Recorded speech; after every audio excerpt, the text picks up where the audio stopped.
life happens and, things happen on accident or unintentional and I make mistakes too. And so then I feel like that's something that I've been developing and praying for is a gift to see people how God sees them. And I think that helps me understand the circumstances and situations a little bit easier.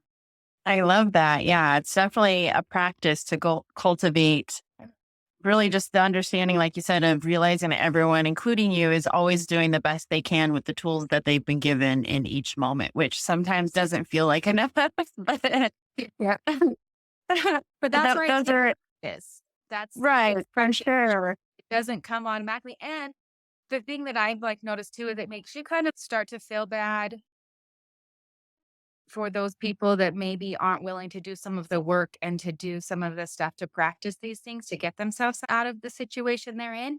So even if it's I'm realizing now, so for example, I had a business partner at one point in time that it just wasn't I felt and it was like it started because I was like, "Oh my gosh, once again, here's somebody else not showing up for me." But as I moved through my journey and process and then being able to see through a different view, it makes me super sad to see actually they're not willing to do the work to bring themselves out of the hole they're in, and what I'm understanding now is it's really was something that they were struggling and going through and something that they can change and work through if they want to, and then when they don't want to do that, it actually that's where I feel bad and I feel sorry for them, and then it makes me be more forgiving and understanding, but I really wish that they'd be willing to see that and go through that process and change. But that's what's really hard is when people are choosing not to do that and not to make the growth.